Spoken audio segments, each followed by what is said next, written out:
लोग कक्षा 9 के गणित की एक्सरसाइज 1.2 को कंप्लीट करेंगे। इससे पहले के सेशन में हम लोगों ने एक्सरसाइज 1.1 को कंप्लीट किया था, जिसका लिंक आपको डिस्क्रिप्शन में मिल जाएगा। तो आज के इस सेशन में जो भी आपको कोई नया कॉन्सेप्ट नहीं है, सब कुछ एक्सरसाइज 1.1 का ही अगर कोई फार्मूला वही यूज होगा। संख्या रेखा से संबंधित कुछ प्रश्न आपको यहाँ पे मिलेंगे, तो डिस्क्रिप्शन में सेशन 1 का लिंक दिया हुआ है। अगर आप लोग आज के सेशन पर नए हैं तो सबसे पहले इसकी एक्सरसाइज 1.1 को कंप्लीट कीजिए, फिर आज की एक्सरसाइज आप सिर्फ 10 मिनट में इसे कर लेंगे। सिर्फ 4 ही प्रश्न है। तो देखिए, सबसे पहले पहला प्रश्न देखते हैं, जहां हमसे कहा है नीचे दिए गए कथन सत्य हैं या असत्य हैं, कारण के साथ अपने उत्तर दीजिए। केवल आपको इतना नहीं बताना है कि सिर्फ सत्य है या असत्य है, कारण भी बताना है। तो सबसे पहला क्वेश्चन बनता है कि प्रत्येक अपरिमेय संख्या एक वास्तविक संख्या होती है। बहुत अच्छे से आप समझ लीजिए, जो वास्तविक संख्याएं होती हैं उनमें सिर्फ काल्पनिक संख्याएं नहीं आती हैं, बाकी टोटल संख्याएं आती हैं। जैसे ये एक ऐसा समुंदर है जिसमें सभी का पानी जाता है, नदी हो, तालाब हो, कुछ हो। यहाँ परमेय संख्याएं भी होती हैं। अगर आपसे पूछा जाता परमेय संख्याएं यहाँ होती हैं तो आप कहेंगे होती हैं, अपरमेय होती हैं तो आप कहेंगे होती हैं। सम संख्याएं, विषम संख्याएं, पूर्णांक, ये सब कुछ यहाँ आता है। तो पहली बात तो ये हुई कि ये बात जो लिखी है वो बिल्कुल सही लिखी हुई है। अपरमेय संख्या जो होती है, जैसे √3, ये क्या है? एक अपरमेय संख्या है, एक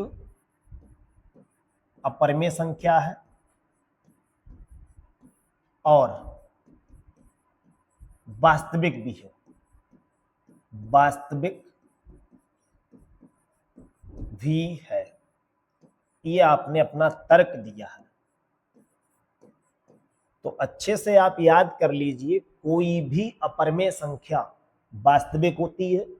अपरमेय अगर वहां से हटा दें और आपसे पूछा जाता परमेय संख्या, तो भी आप यही कहते हैं कि परमेय संख्या भी वास्तविक संख्या होती है।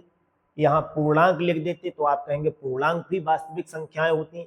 ये सबसे बड़ा है, इससे बड़ा कुछ नहीं होता है। यहाँ पे सिर्फ काल्पनिक संख्याएं और समरिक संख्याएं नहीं आती हैं, बाकी हर वैरायटी की संख्याएं वास्तविक संख्या के पास उपलब्ध है।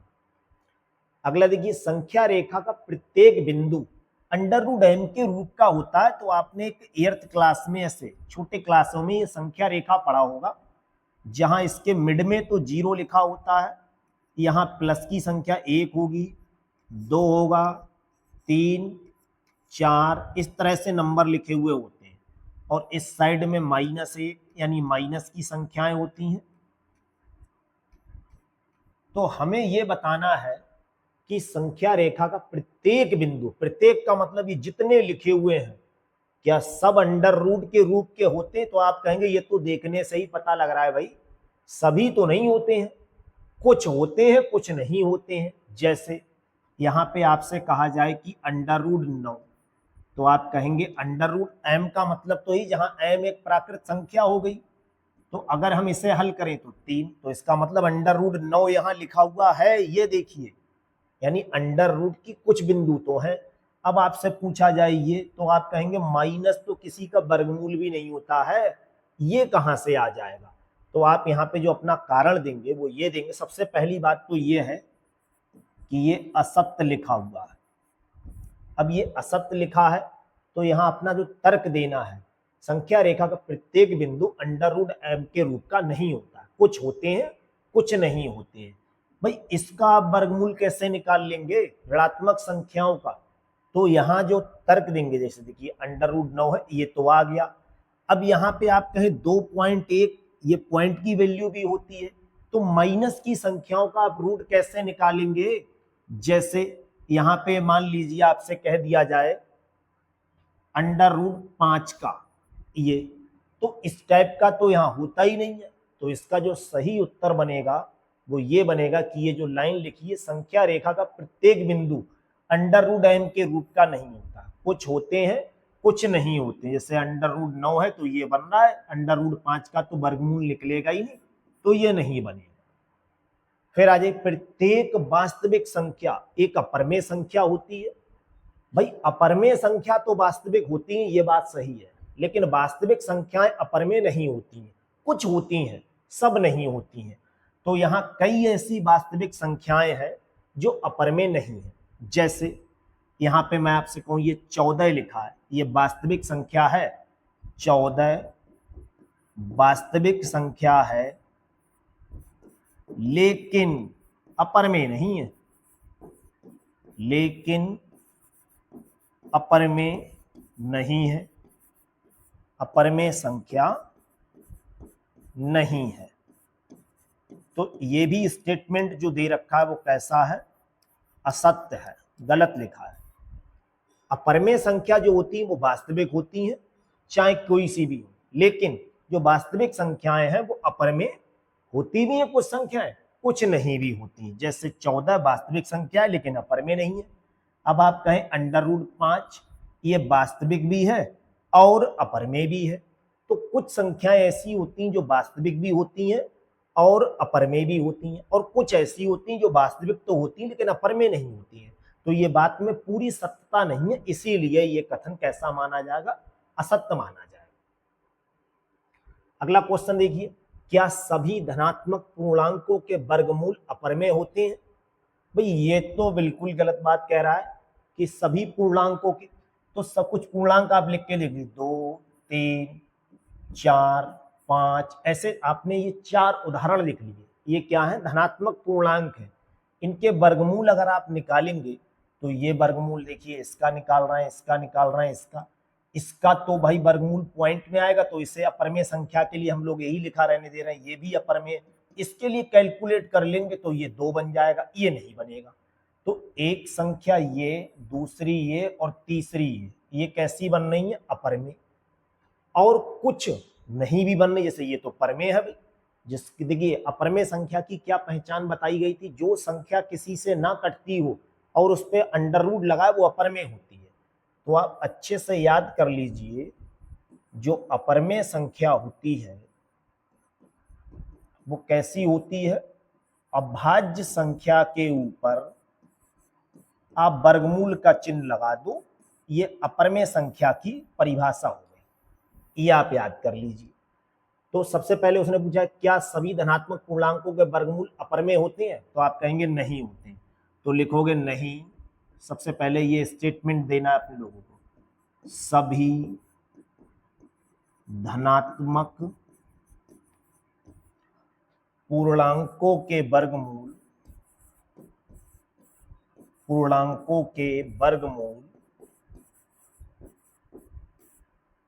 अपरमेय होते हैं। आपने कहा नहीं, सभी धनात्मक पूर्णांकों के वर्गमूल अपरमेय होते हैं, यानी नहीं होते हैं, ये गलत लिख दिया है किसी ने,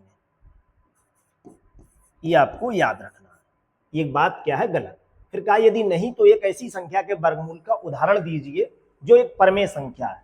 तो यहां अपने लोग क्या देंगे, एक उदाहरण समझाएंगे ऐसी संख्या का। जैसे 16 का वर्गमूल अगर हम निकालेंगे तो ये कितना आ जाएगा, 4, और जो क्या है, अपरमेय नहीं है, जो कि एक परमेय संख्या है।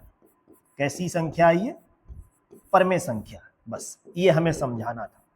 अपरमेय संख्या कौन सी होती है, जो किसी से कटती ना हो और उनके ऊपर वर्गमूल का चिन्ह लगा हो। जैसे ये और ये, इनका हम वर्गमूल नहीं हटा सकते, यानी डेसिमल में यहां से आंसर आएगा। तो अभाज्य संख्या के ऊपर अगर अंडर रूट लगा हुआ है वो अपरमेय संख्या होती है। अगला क्वेश्चन देखिए, दिखाइए कि संख्या रेखा पर √5 को किस प्रकार से निरूपित किया जा सकता है।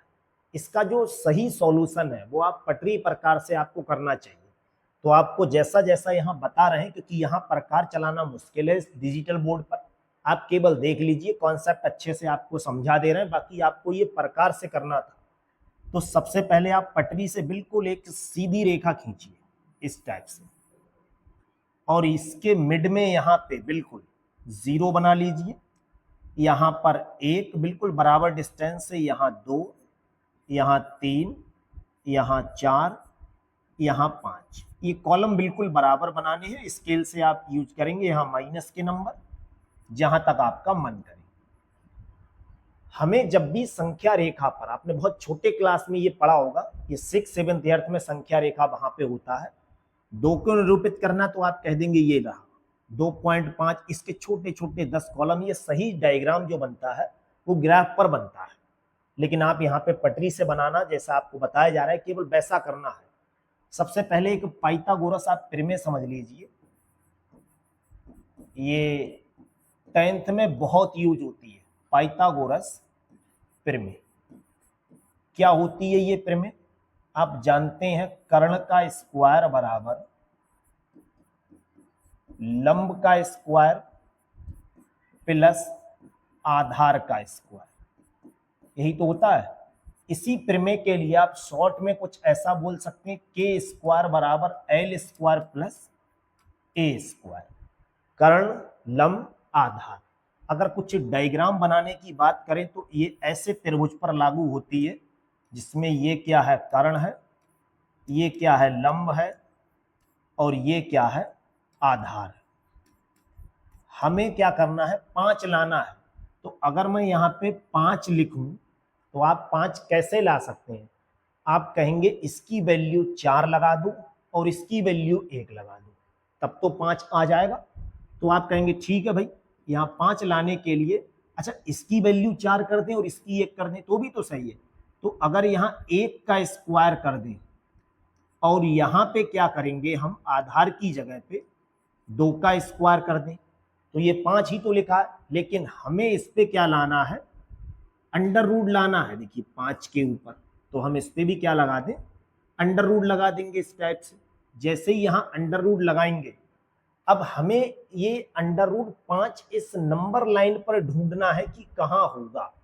तो 5 की आप एक्यूरेट अगर वैल्यू निकालेंगे, यहाँ 4 लिखा हुआ होता तो ये 2 होता, तो आप कह देते अंडर रूट 4 जो है वो यहाँ होगा लिखा हुआ।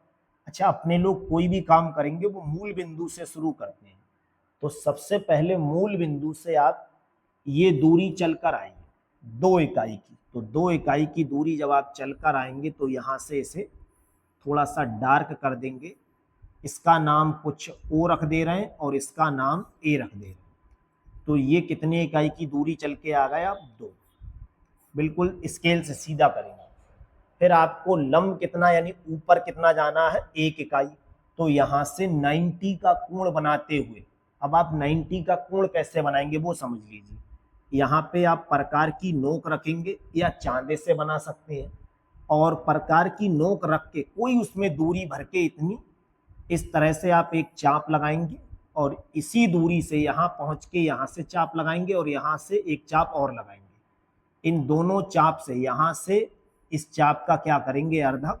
तो ये जो दूरी निकल कर आएगी वो कितनी आ जाएगी, 90 का कोण बनते हुए आएगी। ये 90 का कोण बनाना था और ये कितनी लंबी हमें ये रेखा खींचनी है, 1 इकाई की। आप चाहें तो यहाँ चांदा से यहाँ पे 90 का कोण बना सकते हैं। तो ये हो जाएगा, इसका नाम जो भी आप रखना चाहें, बी रख दो या सी रख दो। अब हमें क्या करना है, ये भुजा 2 की हो गई और ये भुजा कितने की है, 1 की। तो 2 ये और 1 ये, अगर इसे इस तरह से मिला दें तो ये क्या बनेगा, 5 बन रहा होगा। लेकिन 2 का वर्ग 4 और 1 का वर्ग 1, जब स्क्वायर हटाएंगे तो ये अंडर रूट 5 के बराबर होगा। अब हमें ये दूरी पता करनी है, तो यहाँ पे आपको क्या करना है, प्रकार की नोक रखनी है और प्रकार की नोक में इतनी दूरी भरनी है। यहाँ प्रकार की नोक और ये पेंसिल की नोक, इतनी दूरी आप खींच के लेके आएंगे यहाँ तक, और जब खींच के लाएंगे तो आपको इस तरह से वहां प्रकार की नोक होगी और इस तरह से ये चाप लगाना है, इस तरह से कुछ। ये चाप जहां पर काटेगा, यहाँ काट रहा हो, 3 से पहले ही काटेगा, क्योंकि अगर 9 लिखा हुआ होता तब 3 होता। तो जहां पर ये काटे उसका नाम आप P लिख देना यहाँ पर, और ये टोटल दूरी जो होगी वो अंडर रूट 5 को दर्शाएगी। ये दूरी अंडर रूट 5 को दर्शाएगी।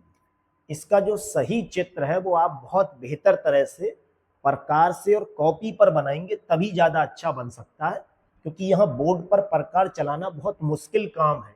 इसका तो ये डिस्प्ले जो है वो खराब होने की संभावना रहती है, इसीलिए यहाँ प्रकार से समझाना बहुत मुश्किल है। तो आप इसका जो डायग्राम बताया गया इसे आप प्रकार से बनाइए, वहां आसानी से समझ में आएगा। और कोई प्रॉब्लम है तो आप कमेंट सेशन में कमेंट करके जरूर बताइए। तो आज के सेशन में आप लोगों को ये पूरी एक्सरसाइज कंप्लीट करा दी गई है 1.2। इसमें 3 ही प्रश्न थे जो आपको अच्छे से समझा दिए गए। यदि किसी प्रश्न में आपको कोई प्रॉब्लम है तो आप कमेंट सेशन में जरूर बताइए। बाकी आज का सेशन कैसा लगा ये आप कमेंट सेशन में जरूर बताइए। Thank you.